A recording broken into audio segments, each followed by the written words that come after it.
Bonjour et bienvenue à notre méditation. Aujourd'hui, c'est le 6 avril. Je voudrais lire dans Proverbes chapitre 17, verset 10. Une réprimande fait plus d'impression sur l'homme intelligent que 100 coups sur l'insensé.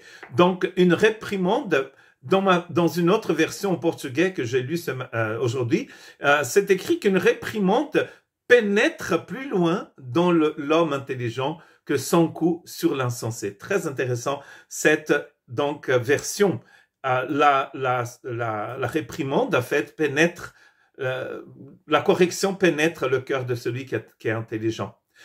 Nous voyons dans la parole de Dieu que la sagesse nous a été offerte gratuitement. Et tout ce dont nous avons besoin de faire, c'est justement de venir et manger de son banquet.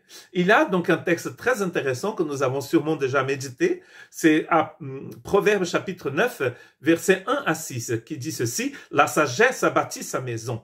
Elle a taillé ses 7 colonnes. Elle a égorgé ses victimes, mêlé son vin et dressé sa table. Elle a envoyé ses servantes et elle crie sur le sommet des hauteurs de la ville que celui qui est stupide entre ici. Elle dit à ceux qui sont dépourvus de sens: venez manger de mon pain et buvez du vin que j'ai mêlé.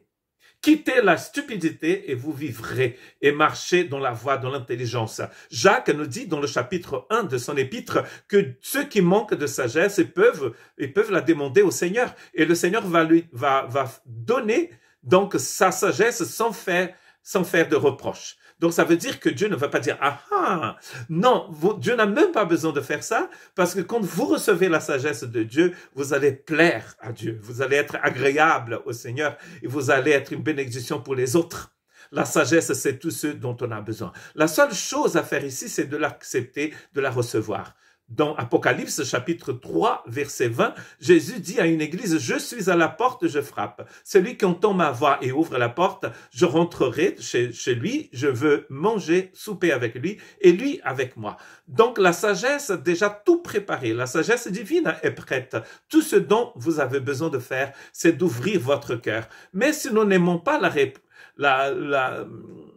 l'exhortation du Seigneur quand nous en avons besoin, ça va être difficile.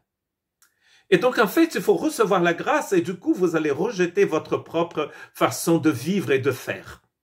C'est pas vous, c'est plus vous qui aurez le contrôle de votre vie. C'est celui qui est éternellement plus intelligent que vous et que n'importe quelle personne. Et donc, il faut laisser ces idolâtries derrière soi. Il faut s'attacher tout simplement au Seigneur.